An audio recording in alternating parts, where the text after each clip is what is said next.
Hello, good morning, everyone. Hope everyone is having a fine Wednesday morning so far. As a gentle hello and reminder, I am Brywin. I am our CMO over at SCC. Joining me today is Parker, our CEO. Jordan is away and traveling with his family, which is a lovely thing for him to do. So we are going to be your leaders on this call today. Not seeing anybody in the chat right yet, but Parker is going to be jumping in, answering questions and things of that nature, and he'll chime off throughout this presentation. Hi, Heifa, very nice to meet you. Thanks for being here. So please, anytime you have a question throughout this, if you are joining us through Luma, Riverside, etc., please put it in the chat.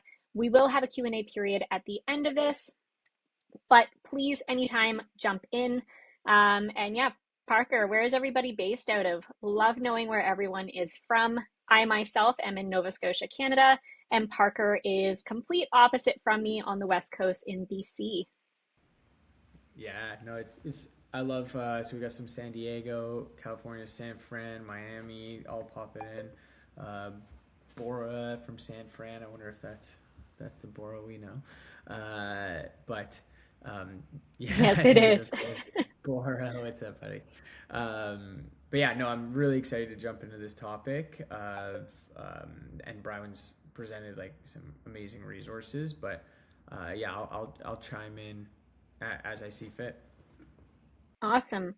All right, guys, we'll kick it off. So this is actually, I would say, our number one requested topic to cover. This is the topic that we get questions from, regardless of what we're covering that day. It is always the number one thing in the chat is how to incentivize creators. So I am going to share my screen. Awesome. So what we're going to be covering today is actually a two-parter to give you guys as much value as possible. The first one is going to be talking about how to incentivize your TikTok shop creators and making sure that you're engineering the behavior that's going to drive your GMV, your volume, and the velocity that is needed for the channel. So we're going to cover that first, and then that's going to tie into how you're actually going to then use that TikTok shop content on other platforms and ultimately incentivize creators to allow you to do that. So it's a win-win scenario. So I'm just going to warn you right now, this is the topic that I get the most animated and enthusiastic about. This is honestly, I think, the funnest part of TikTok Shop outside of the sales it generates. This is where it gets very exciting. And honestly, this is the piece that is make or break for a lot of brands. Our jobs, your job as the brand is to sell to creators. You guys have heard us say that before. You'll hear us say it a million more times, but you're selling to the creators. Creators, they sell to the consumers. It's getting them engaged, excited, and wanting to work with your brand. So without further ado, let's dive into it. And Parker, anytime, feel free to jump in, add some color context, some commentary. So why this matters. It matters for enterprise clients. It matters for mid-sized clients. It matters to cold start clients and brands. So this is very, very important. The problem right now is with creators, and a lot of you are probably seeing this, is they have this gig mindset. I mean, if you want to think about like bands in the 90s, booking gigs, it feels very similar to that. There isn't a clear structure. The creator output is going to be erratic. You're going to have those, we call it affectionately the last day dumps, or where creators realize, oh, I have to post. Okay, let me just post anything that I can make in the last 5 minutes here, which is going to result in low volume, low quality, and unpredictable outcomes. So this is going to be unpredictable as far as the amount of content that you're planning to have produced, especially if you're planning your own blitz or a moment, a launch, etc. And that's going to lead to unpredictable sales. So that is the number one problem here. The solution is this more fleet mindset. So you want to have a structured incentive stack that transforms creators from just independent gig workers operating by themselves in their own silos and turn them into a competitive sales fleet. Again, they're functionally your sales team on this platform. So we want to make sure that they are, what we want to change this is we're not just paying for posts, we're gamifying the system. We're making this fun and keyword of the day, incentivizing for creators to participate. And Parker, I'll just get you to jump in with any questions that are coming through as people ask. If it's related to the topic, we'll save everything else till the end. Yeah, you're good. There's a couple coming in, but I think we'll save it for the end. So no worries. Keep going. Perfect. So what we have here is the way that we approach incentive structures. We want to have 4 different layers here. So your top layer is going to be the GMV leaderboard. So these intended purpose here is driving sales. So your top 3 to 5 earners are going to get fixed payouts. And we'll get into the breakdown a little bit more of how much you should be like investing into creator incentives and what that can look like. But these are going to be the fixed payouts for the people that are driving the top amount of sales. So if you have a creator that's generating, $5,000 of GMV for you, $50,000, $100,000, you're going to incentivize them a little bit differently than the people that are more middle of the pack that you're incentivizing for volume. So we'll get into that a little bit more here, which is the second tier, that volume completion. So we know the algorithm rewards volume as well as variety. So we really need to have that baked in. So the volume completion layer is going to be driving the consistency. So an example of this is if you post, 10 posts, whatever that number is, magic for your brand, you're going to get a flat bonus. So you're going to have a percentage of your creator incentive fund going to this, and this is what's going to incentivize that volume of posts. This is what's going to feed that GMV max campaign that the success really, really rides on. Next down on the layers here, the fast movers. This is about velocity. So this is about making it fun, gamify it, and having an end date in mind. So the first person to post, let's call it 50 times, or reach 50 sales, whatever metric you're looking at, I highly recommend the number of posts. It's just easier to gamify, especially in the beginning. They win. So now they're incentivized to post a high volume of posts and post it quickly. Again, gamifying, it makes it fun. Fourth layer here is the daily/raffle. So this is about retention. This is about making it so even the little guys can win, keeps that middle class of creators engaged who maybe they're not generating a ton of GMV, so they're not really benefiting from the commission structure so much, but they still want to participate. They want their shot at it. And this is going to be more about like the daily challenges that you can do. Every day, for instance, maybe you're giving away a $100 Amazon gift card, incentivizing them in that way. You can also do it so, hey, whoever posts throughout this launch period, your names will be entered into a raffle and we'll draw a winner on a daily basis.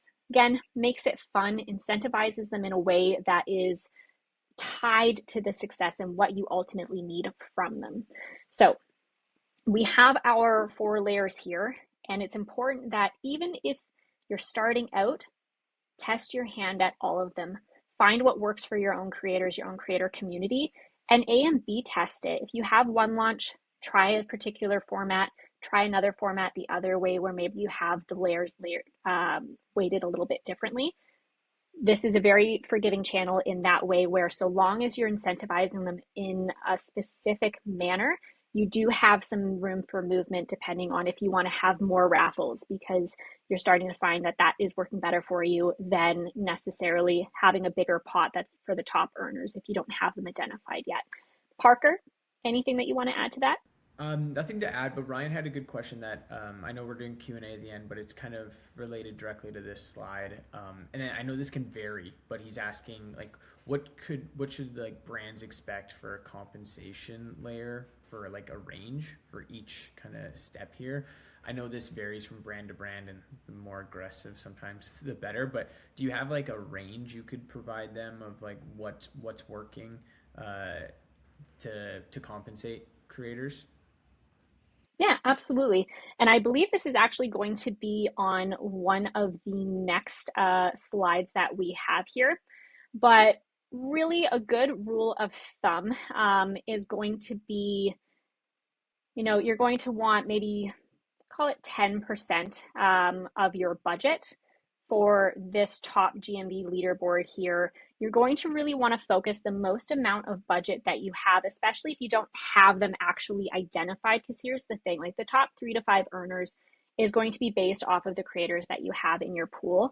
If you have, for instance, creators for your store that you're on average generating like 10,000 GMV a month, that's going to look a little bit different than if you're generating $100,000 a month in the beginning. And I'll tie this in with the next question. With the launch, what does this refer to? Whether you're launching a Blitz, whenever you're launching a product, things of that nature. If you're a cold start brand on TikTok Shop or you're trying to get that traction, what you're going to want to do is really prioritize the middle layers here. So driving consistency and driving velocity. So you have the volume of posts to feed your GMV campaign.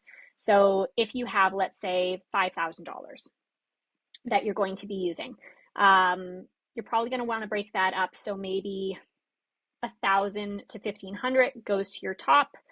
You're going to be spending approximately, like, call it $3,000 in these middle layers, and then the daily raffle is going to be your remaining amount.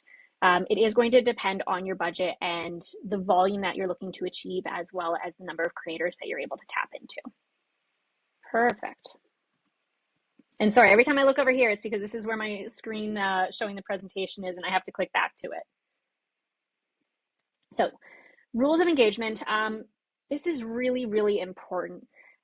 Something that we have certainly found within our own creator community, as well as working with creators outside of our creator community, is we need to have the commitment from them. Again, we're moving from this gig mindset into the fleet mindset. We want them to be invested. And Parker, I think you've got a little bit of static coming through. Thank you, my friend. We need to have the explicit opt-in yes. The why behind this is, even if you're not issuing them contracts, it creates sort of like a bit of legal clarity and psychological buy-in. They've opted in, so in their mind, they're now invested and they have to follow through with what they've said they're going to do. Very, very important there. Don't let it be willy-nilly. Get that verbal yes, then they qualify for the creator incentives. Defining the source of truth is equally as important. You need to explicitly state how you're going to be measuring performance. So for instance, if it is about GMV and the certain level of GMV that they're hitting, explain to them how you're going to be measuring that. What you don't want to do after the fact when it comes to awarding prizes is be in a fight with a creator saying, hey, I thought I was going to get it because look at what I've generated, and they're looking at a different set of numbers. You want the creators to be loyal and you want to retain them. So very important that this is stated in the beginning, so that way you're not in a fight with them later. Parker, again, jump in. Anything that you'd like to add? You're cruising. You're good. There's a couple slides later on that I have some stuff to add, but keep going. Absolutely. Perfect. So this should come as a surprise to no one, but it is worth repeating time and time again. You want to protect your brand equity. You want to have quality. Now, you're going to say, well, Brywin, that kind of goes against things that you have said in the past about the channel and the content that comes from it isn't going to look polished and perfect. And when I say quality, I'm not talking polished and perfect, but I'm talking about the type of content that is going to engage consumers. Still looks real and authentic, but visually you can tell what's going on. So especially with these contests that you run, let the creators know the minimum expectations and what they're going to need to do from a content perspective in order to actually participate.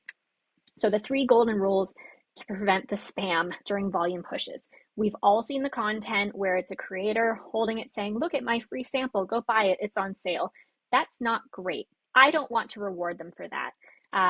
Neither should you. So product visibility, you want to be able to see it. You want to be able to understand what it does. So super important on that front. I would also just recommend double check and let them know if it is a product with a label that needs to be read. Make sure that when they hold it to the camera, it's actually reading the right way, just so that way there's no confusion there. Tech basics, very helpful. Most good creators will know this. Let them know, hey, clear audio, don't have background noises, natural light. Make sure that people can actually see and it's not a dark basement room. The aesthetic, clean, simple, and then just make sure that if there's any brand pieces that they should know, how to present, how to say your brand name, etc., that is also explicitly stated. So Shelby, I'll just touch on one of your questions here. If someone posts low quality content, do they still qualify for incentives? So ultimately, you are in charge of your incentive program so long as you are explicitly stating the rules for being able to participate. So, for instance, if you have the volume of posts, you want to make sure that you're probably not super, super tight there, but you set them up for success. And you can actually also reward them for high quality content. We are running contests with some of our clients right now where the brand is very particular. So they actually have an additional little prize pool that they're doing that is for the most on brand posts created. They're doing a special bit of incentive for those creators. So if you just connect it to an incentive, you really are going to be able to control the, say, quality of output that comes through.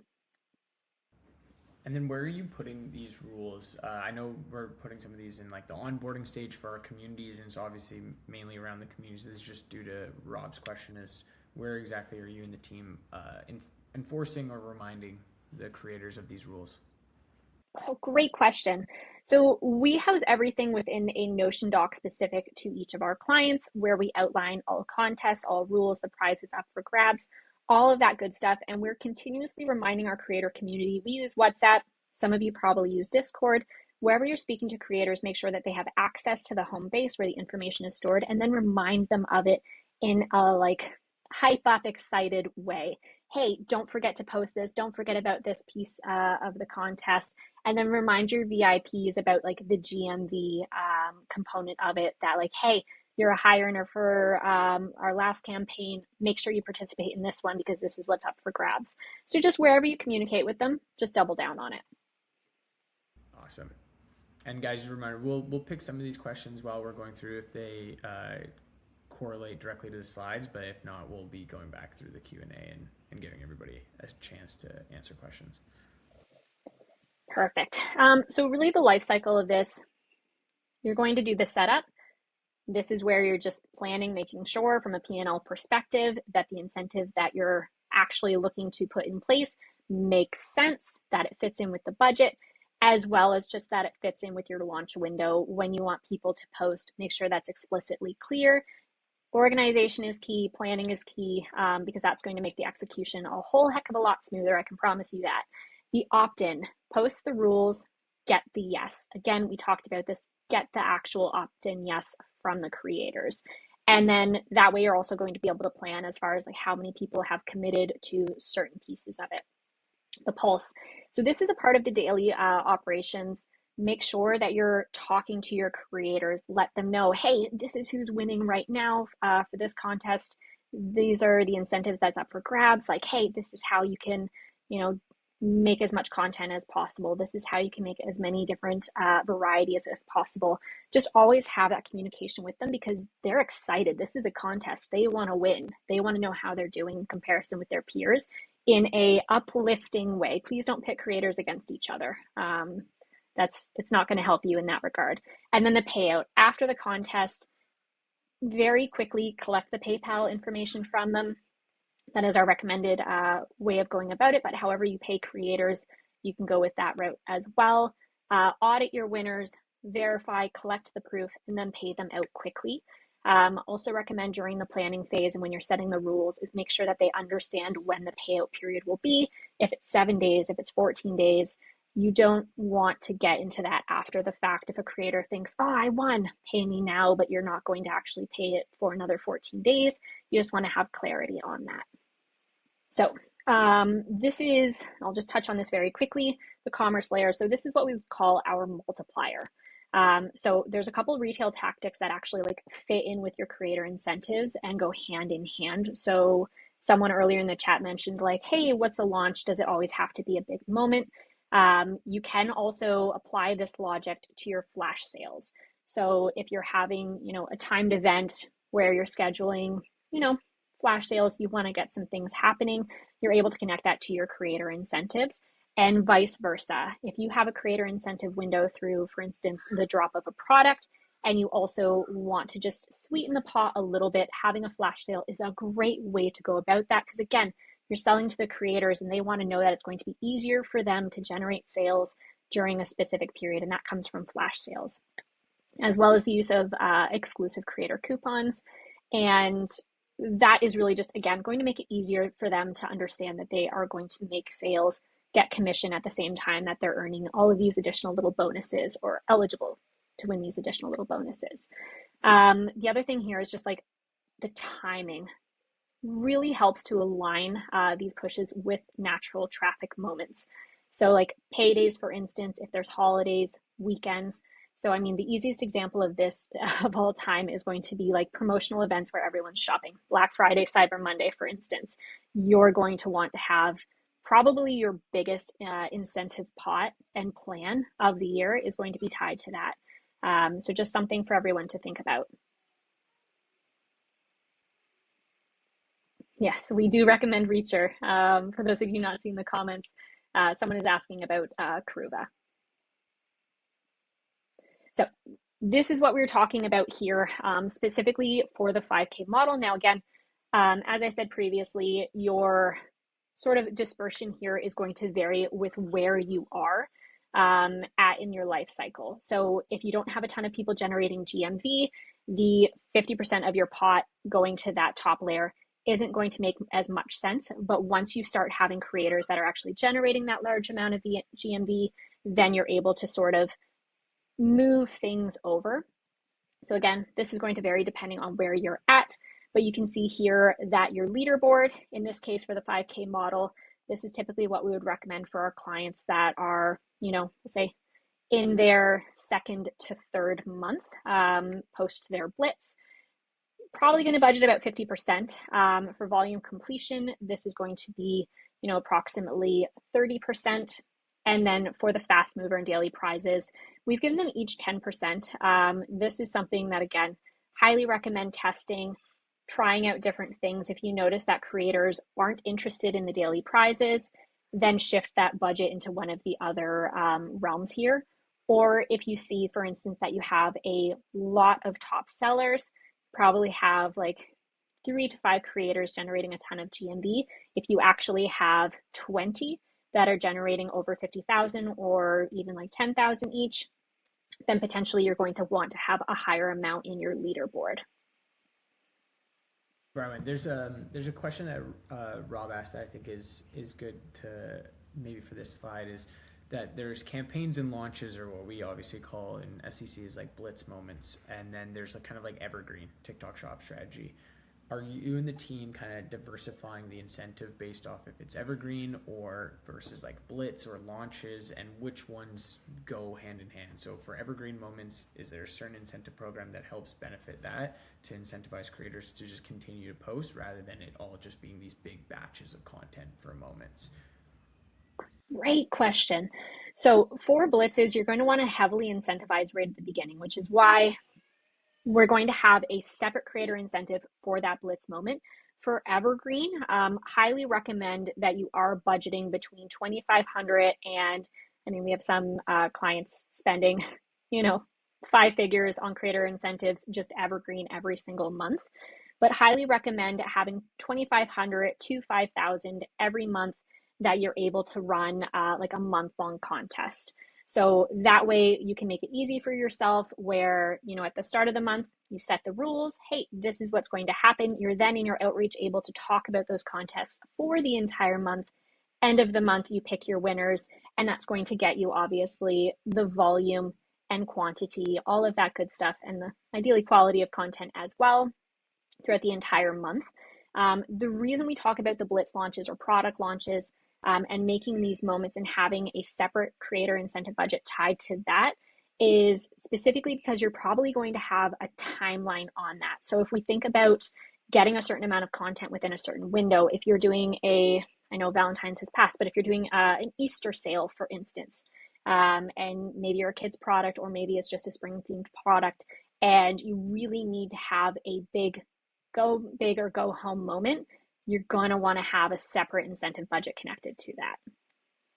Yeah, so I think just like not spending the entire incentive moment just or the incentive budget for launches or moments, but reserve some of that for those kind of in between stages, I guess, of the moments of your creative calendar. And this is the easiest lever to pull to incentivize creators to continue to post for Evergreen is just those weeks in between of the launches. Hey, keep pushing volume, keep pushing the leaderboard, rather than spending the entire budget on moments or blitzes. That's where then you'll have this big peak of creative and then a complete slowdown. Exactly. And I mean, keep in mind too, you're gonna be incentivizing creators in other ways. But this is to get them going. This is to start the engine, keep them engaged, keep them retained. You are going to have the option for instance, if you're not doing anything big over the course of a quarter, highly recommend you have some moment created. You're also able to look at your commission structure for your top tier people and incentivize them in other ways. So the daily ops rhythm, we touched on this very briefly, but for your team, or if you're doing this yourself, and sorry, you may hear some background noise there. I just heard my daughter slam her door. Morning, you're going to update the leaderboard based on overnight sales, confirm the qualifying posts for volume tracking. Midday, you're going to start posting those hype reminders. There's only 4 hours left to win. Like, guys, get your posts up, make it exciting. And then evening, you can announce your daily winners again for those raffles, or just again update that leaderboard, let people know where they stand, ask them if they have any questions on how to succeed, all of that good stuff. So yeah, this is the kind of like the daily ops checklist. The morning, so update the leaderboards based on overnight sales. This is where just communication. I think when we've seen with our creator networks, the key to continued relationship is just clear communication, right? So if creators, we touched on it earlier, like payout windows, or just, hey, these are the leaderboard announcements every morning. That communication consistently through with our team is always consistent. Whenever it does slow down, or creators then go into okay, well, when are these payouts coming? When are these? What time frame should I expect? That's when the biggest kind of fires, I guess, start. And what we do internally with our creators is we have a community manager per pod and per brand. So every brand has a community manager that has this kind of daily rhythm of like a morning updating leaderboard, confirming the quality, kind of approving samples, requests throughout the day, and every day they're confirming with the team, hey, these samples are approved. So this is whether you're an agency or a brand, having somebody that key responsibility is, or a big part of their responsibility is managing this community, really helps benefit, because then the creators know that the communication is happening. They're getting these midday hype reminders of like only 4 hours left. So if you're having a blitz moment, that's one of the biggest things, is reminding them, setting it earlier in the monthly calendar, then building hype as this comes in. Hey guys, we're only 4 days away from this blitz moment. That will also help. And then announcement of daily winners publicly in the evening. So this is a checklist that our community managers are consistently going through and communicating to the creators, as well then communicating back to the team. And this goes to a previous slide that Brian had of, I'm just going back to it, the kind of the pulse and the payout timing. This directly relates to that with not having a community manager. If you go quiet and they're just left to their own expectations, this is when you can have creators DMing and they'll start chasing you, and that's where fires can start. So until Brian's back, I'm gonna go through some questions. Yes, so we use WhatsApp for our creator communities. So we do the outreach programs that I highlighted above in the chat. So because of updates, you can't just you can't directly reach out to them. So what we're doing is open collab to inviting them into our creator community. Then they get this Notion board and applying, and we have these early creators that are up and coming. And then we also have our VIP, which are proven track records, and both can get separate offers with this creator incentive, right? So if you join our VIP community, you're getting these kind of really aggressive offers, where then up and comers, you're getting coaching on like creative quality and everything like that. And that's where these kind of rules for the creator communities are applied, is when they're coming into the community. But we like to use WhatsApp. I know there's different variations of groups. A lot of people use either Discord. We found WhatsApp really effective. It's more personal. We can send everything has a pros and cons, but it's personal. They're checking it. Where Discord, we found a lot of creators just are almost ignoring it to a T, and so that's why we've stuck with this. The WhatsApp method. So the payout SOP and managing risk. So confirm winners, check the GMV posts. Again, the source of truth. This is all coming from that community manager. So they're confirming and verifying it.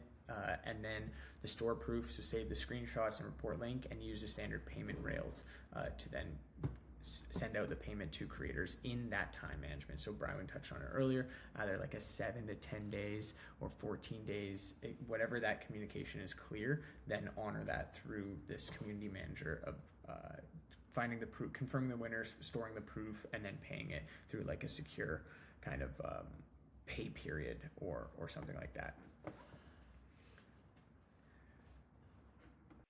Perfect. So I'm going to skip past this because I'm looking at the time and I want to make sure that we get to the second part of this presentation, which is talking about how to use that content elsewhere, how to incentivize creators to let you use that content elsewhere. So we already sort of covered this in the previous sections, but there's just a couple of watch outs here. So just making sure like that last day dump doesn't happen. Again, over communicate, make sure you talk about the daily prizes, and just make sure that you're incentivizing in a way that is going to get you what you want ultimately based off your goals. So this is, again, the exciting part. You're going to see me getting animated. You're going to tell that I love my job when we talk about this. So the Unified Playbook, it is about turning that converting TikTok shop content into D2C wins. So yes, you're going to have GMV on platform, but here's some things that I think everyone is aware of. You're out the cost of the sample. Maybe the content isn't going to necessarily convert there. You're doing a high amount of volume. You really want to leverage that content every way that you can. And so this is what we talk about every single day when we talk about unified commerce. How do we bridge the gap between TikTok Shop and the rest of the D2C efforts? How do we repurpose that content and make sure that we have this actual flywheel effect and it's actually happening? So a couple of things that we're going to cover on this is, first and foremost, eliminating that creative bottleneck that always seems to happen in D2C accounts. When you have TikTok Shop running and the volume of content that you need to be running on TikTok Shop that needs to be produced from creators in order to feed that algorithm, you will never be on a short supply of content that you can use elsewhere. We'll talk a little bit more about that. Executing the two-phase workflow. So this is going to cover two things: getting usage rights as well as whitelisting, which unlocks just a level of scale that is really incredibly important and super impactful, and protecting the P&L. End of the day, you don't want to go into the negative to use this type of content. So a couple of things with the creative bottleneck, and again, I'm going to fly through these early slides and get to the meat and potatoes of it. We know making content, if you've done photo shoots, if you've hired people to make content for you, it can get very, very expensive. Also, we know, especially post TikTok Shop, the content that really performs right now, especially video content, is not super polished. It is not commercial type content. It is real, it's authentic. It is the UGC that comes from TikTok. So you're going to be saving on the cost there. Again, performance. The posts that perform best right now on Meta are the ones that come from real people. And speed. This content, the engine that you've started on TikTok, is fast. And if you're sending out the amount of samples that, for instance, like we recommend being, between 200 and 300 on average per, product, if you're a single product, or, for a new launch, you might want to do between, 200 and 500 samples a month. You're going to be getting a ton of content. The speed at which that's going to come is going to be fast, and you're going to want to throw it into your Meta Ads account, Google Ads, right away. So we're going to talk more about that. And Parker, jump in at any time. I just want to make sure that we get to a solid question and answer period at the end of this. Yeah, no, all good. I'll reserve kind of where I'm jumping in until the Q&A so you can get through the important slides. Perfect. So with Meta, and anyone in the chat that is familiar, obviously, with the Andromeda update, the Meta algorithm is really rewarding two things right now: volume and variety, the two V's.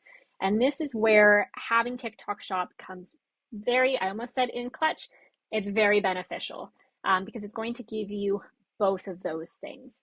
So with Meta right now, it's about the shots on goal. The UGC is not going to look perfect. It's not going to look like it was shot in a studio, and you don't want it to. We say this is a feature, not a bug. What this looks like in the funnel is, and it has the example here of 100 raw TikTok videos. Realistically, this is going to be based on the volume of content that you have coming from TikTok, but you're going to feed that into the algorithm, run that through a CBO style campaign. So that way you're not wasting spend. The algorithm is going to only spend on videos it thinks is going to convert, and that's going to drive into your revenue drivers. Now, one thing that I like mentioning at this point in time is, if we use the example of 100 TikTok videos going into your ad account on a weekly basis, I would fully expect only 1 to maybe 4 videos are going to get spent on Meta. That is fine. That is an absolute win, because then you're going to be able to scale those. Don't see it as a loss in the traditional Meta sense where you upload 100 ads and only 1 or 2 get spent. You're going to have this volume coming in on a weekly basis. Finding those winners and scaling them, I would rather spend that money on 1 to 2 pieces of content that work and get 90% of my budget than equally split spend across those 100 videos and get subpar results. So where the content goes, first, and your primary is going to be your paid ads. So, I mean, it says Meta ads here, but you can also think, obviously, YouTube, things of that nature. And this is typically going to come in 2 formats. Your standard ads, which is going to come from usage rights, which we will get into my preferred method of getting those usage rights, or whitelisted placements. So whitelisting, we'll get into that a little bit more as well for those that aren't familiar with it. But that is just going to be the absolute rocket fuel that you pour on that fire. So that's going to be the primary use of this content. Second is going to be in your sort of conversion level, landing pages on your website. If you have usage rights, you can use that content anywhere.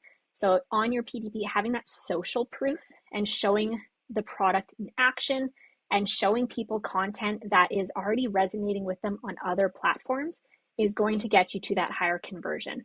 So that is something that you'll see a lot of brands doing.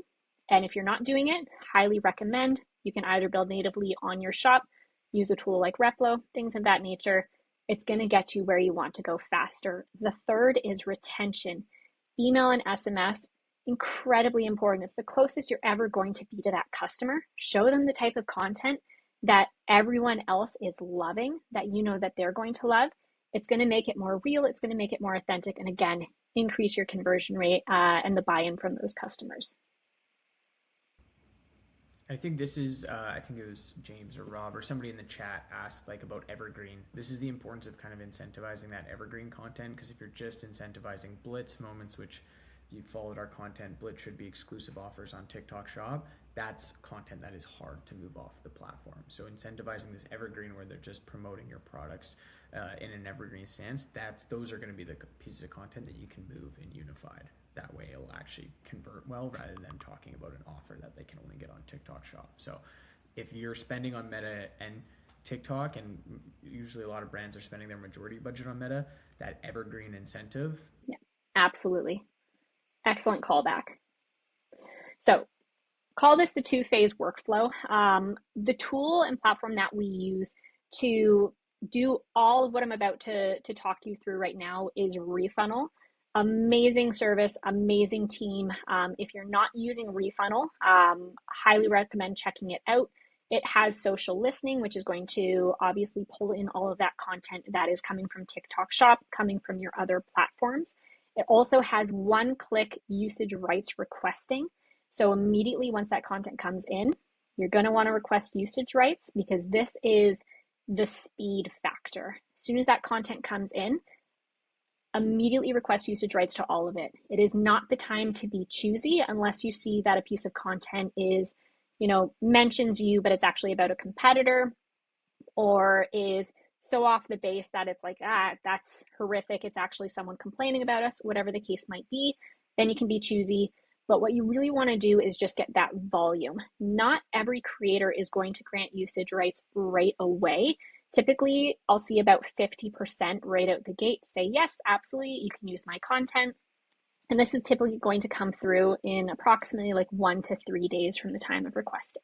So very important, once you have refunnel and you're using it, have your team check on a daily basis once you have that content flowing in TikTok Shop so that they can request those usage rights. These usage rights, you'll be able to see it in refunnel as well. It'll show as like a green little call to action button saying that you have it available to you. You can immediately download that and use that across your other channels. So that is I'll say the lowest hanging fruit and something that every brand should be doing. Again, it's very easy, one click. The second phase is whitelisting. Whitelisting is something that, and sorry, I think Parker jumped off. So we'll get him back here and we'll get him monitoring the chat. I see a couple of questions coming through. Whitelisting is what is going to really allow you to scale. So whitelisting is essentially you're going to be running those ads through a creator's profile on Meta, for instance. So this is going to look a lot more real, a lot more authentic than if it was coming from the brand itself. And we know from TikTok Shop, people like buying from other people.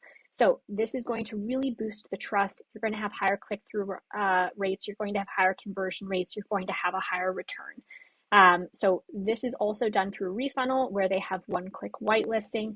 You set up a landing page that is completely, I think it takes like honestly 2 minutes. So it's completely in platform. Anyone can do it. And I'll get into the details there of what that looks like. But what this is going to allow you to do is really incentivize those creators that are performing on TikTok Shop to allow you to use that content on Meta. Some creators, especially ones that are newer, not really generating GMV, are probably going to grant you usage rights. They may not know to ask for additional compensation, but if it's a creator that is generating, $5,000, $10,000, etc. on TikTok Shop, they're not going to want you to use that content elsewhere because they're going to see it as potentially missing out on sales because they're happening off platform. So let's get into how to incentivize them there. And I'm going to skip through a little bit here just to make sure that you guys get the meat and potatoes of it. So we already talked through this a little bit, and sorry, I jumped ahead in my what I was covering without sharing it on my screen.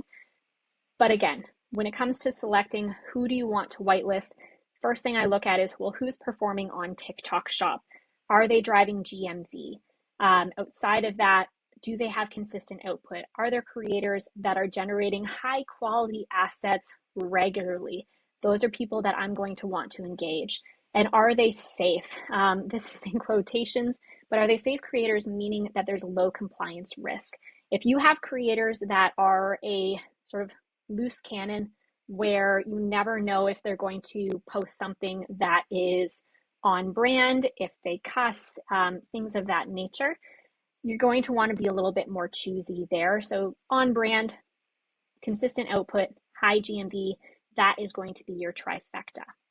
So the incentivization model that we recommend, you have a couple of different options through refunnel. Our preferred and the one that we would recommend to everyone is actually a percentage of ad spend. So we typically go with 5%, but this is obviously going to be based off your P&L and your appetite for what you want to put in front of creators compared to what you can afford to pay.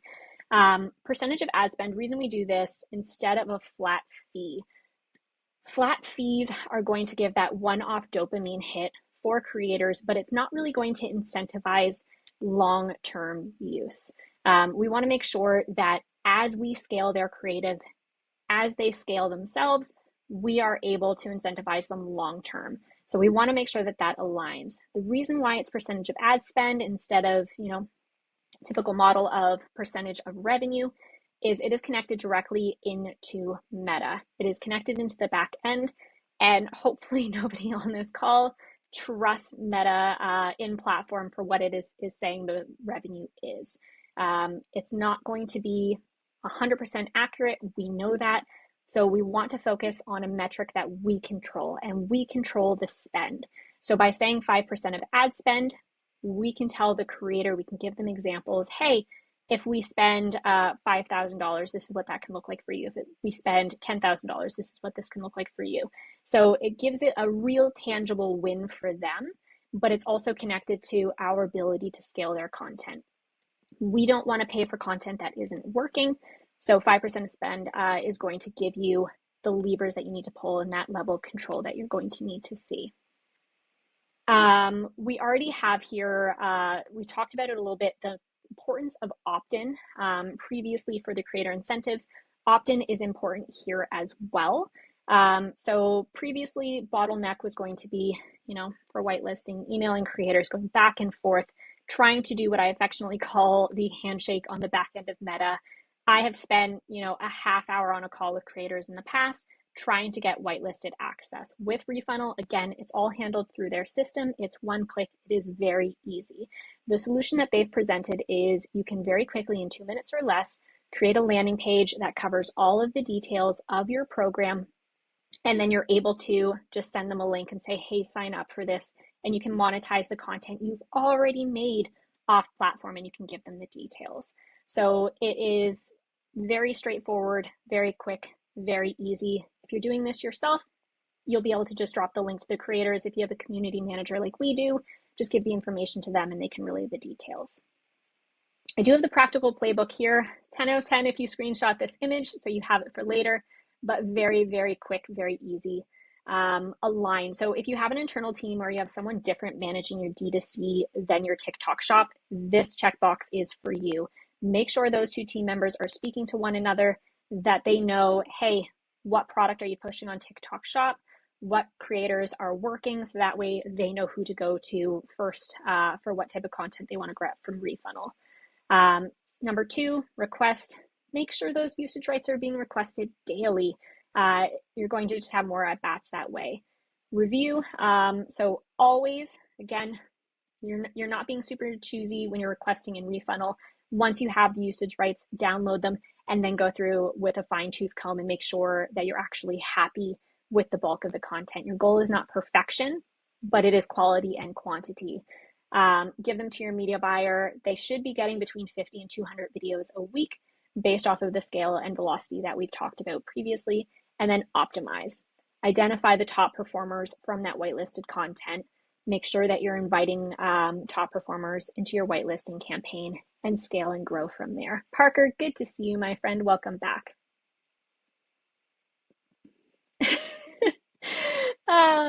Yeah. So a couple of things here. The risk trap, I talked about this a little bit. I'm just going to touch on it again. Don't let perfectionism kill volume. It can be a fantastic piece of content that will convert, but if you're being entirely too nitpicky, so for instance, if their hair doesn't look perfect, if the creator, isn't 100% put together, but they actually portray the product in a really positive light, and it's like, wow, this is a real and authentic experience, prioritize that content. It's going to feel real. It's going to feel native. And again, the way we set up these campaigns, if the algorithm doesn't think it's going to convert, it's not going to get any spend. So just make sure that you're not standing in your own way looking for perfect. Yeah, I think the risk trap is actually a really good flag. There's a really good podcast Sean Frank from Ridge Wallets was on with Open Residency, and he talked about how he scaled kind of Ridge Wallets, and it was basically that he did not care about perfection. He did not care about if the creator matched their exact kind of ICP, is if they gave a good review, and he didn't even give creators like briefs. It was just use the product, talk nicely about it, post it, and I'll spend on it. Like it then attract a huge amount of people, all different like ICPs and profiles and avatars. So I think people come into TikTok shop with this is the perfect video that I want to collect, and then they start receiving these really organic looking videos. That is beneficial. And also just run it and test it and let the data tell you. 100%. And there's some really good questions in here. And again, guys, sorry, my daughter having her nightmare and interrupting the middle of this. We kind of had to breeze through a couple of slides. So we're not going to have as much time for questions and answers, but we have been answering a lot of them throughout. So there are a couple here that I think are going to be broadly applicable that we'll for sure get to, and then we'll go from there. So a couple of things here. We're getting questions from Rob about, do we let our creators know that, like, hey, we'll be requesting usage rights? So typically what we will do is we will go through request usage rights to everybody. If there's any content that we're like, we really want this and the creator hasn't approved it, we will then message them directly. So it's more targeted than a general, hey, we're going to be sending out usage rights requests today. Just so that way we're able to have that one-on-one conversation, speak to them, and do negotiations with them and not the entire group. If the creators find out that, we're offering a particular creator a certain flat fee because we really want that content, they're all going to want that. So we're very selective in that way. With the whitelisting campaigns, however, absolutely, you can give that link to your entire group. You can also have a separate whitelisting landing page through Refunnel for your VIPs that offers them a higher percentage of ad spend if that's something that you're interested in. So that way you also have some tiering happening there. When doing the percentage of ad spend through Refunnel, again, number one, top tier, highly recommend them. Yes, you can have spend caps in place. So for instance, if this is something that you are just testing out, you can absolutely say, hey, 5% of ad spend, but capped at $2,000, $5,000 per creator.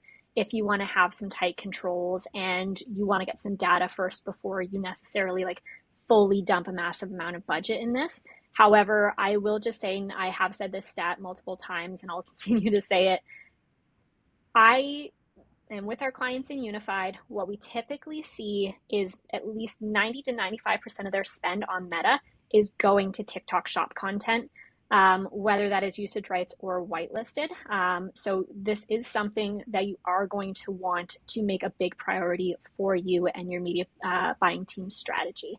So yeah, you can absolutely put caps in. You can absolutely move them one way or another later on as well. And there's a question here from Rob about media buying strategy, and I can just briefly touch on that.